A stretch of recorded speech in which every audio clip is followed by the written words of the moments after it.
देखिए अभी हम सीखने जा रहे हैं 6.5 के लिए पाइथागोरस का विलोम। इससे पहले जो हमने सीखा था वो समझा था पाइथागोरस थ्योरम को कैसे सॉल्व करते हैं। अब उसी का जस्ट अपोजिट जो है वो सॉल्व करके दिखाएंगे हम। तो देखिए जरा क्या है हमारे पास।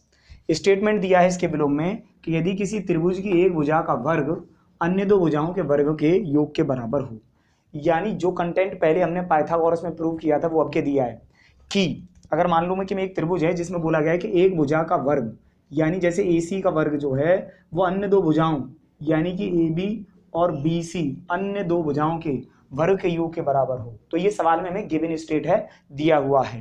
तो हमें सिद्ध करना है कि पहली भुजा के सम्मुख यानी AC के ठीक सामने जो कोण होगा वो सम्मुख यानी कि समकोण यानी 90 डिग्री या राइट ट्रायंगल होगा। तो AC जैसे ये इसके ठीक सामने B 90 डिग्री बैठता है, तो वो हमें प्रूव करके दिखाना है कि 90 डिग्री है भी या नहीं।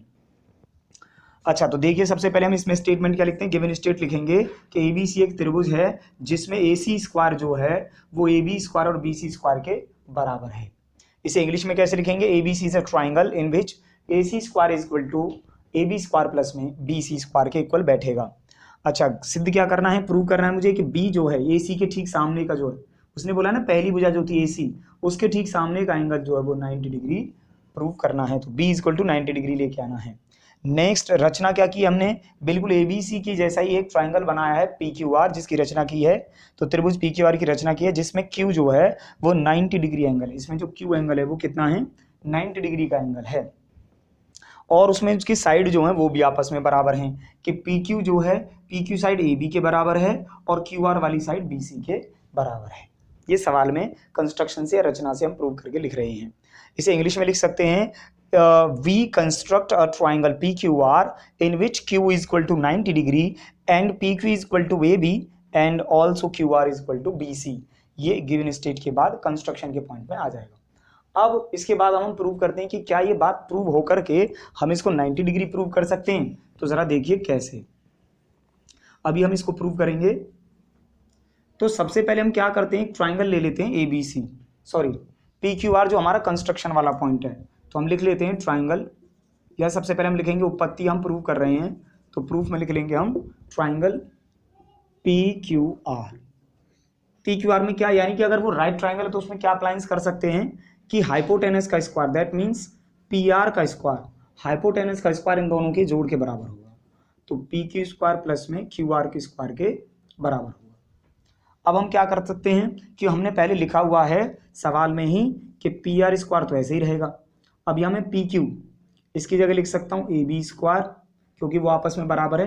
हमें पता है कि PQ की वैल्यू AB के बराबर है और QR की वैल्यू BC के बराबर है।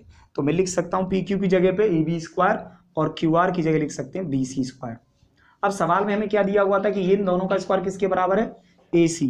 तो इन दोनों को मैं लिख लेता हूँ कि ये किसके बराबर हो जाएगा, AC के बराबर।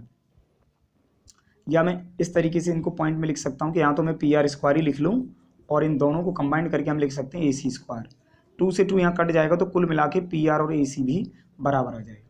तो आप देखिए दो साइड तो पहले से ही बराबर थी, अब हमारा PR और AC भी आपस में बराबर हो गया है बाई कंस्ट्रक्शन पॉइंट से। तो जब ये बराबर हो गया इसको हम ट्राइंगल का नंबर दे देते इक्वेशन फर्स्ट।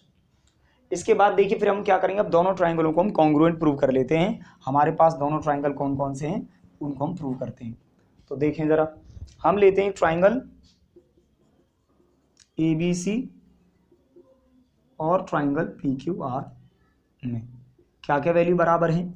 हम अब समझ गए हैं कि तीनों साइड इसमें बराबर हैं। PQ AB के बराबर है रचना से यानी कंस्ट्रक्शन से, बाई कंस्ट्रक्शन लिखेंगे हम।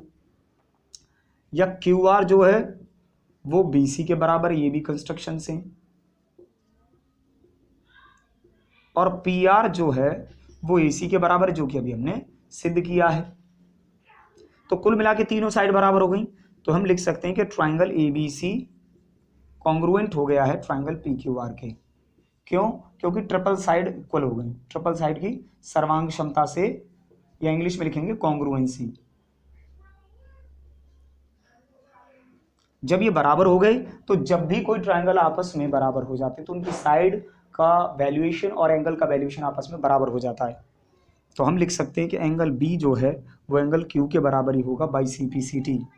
CPCT का मतलब होता है कि अगर त्रिभुज सर्वांगसम सिद्ध हो जाएं, कॉन्ग्रुएंट प्रूव हो जाएं, तो उनके एंगल आपस में बराबर होंगे, जिसे हम कहते हैं corresponding parts of congruent triangle, यानी सर्वांगसम त्रिभुजों के संगत भाग आपस में बराबर होते हैं। तो ये बराबर हो गया, तो हम लिख सकते हैं b is equal to, Q value वैल्यू कितनी थी 90 डिग्री, तो b की वैल्यू भी 90 डिग्री प्रूव हो जाएगी। इस तरीके से हमने पाइथागोरस का विलोम भी प्रूव कर दिया है। इन्हीं कंटेंट की हमें एक्सरसाइज 6.5 में जरूरत पड़ेगी। उम्मीद करता हूँ आपको ये टाइटल समझ आया होगा। So thank you very much.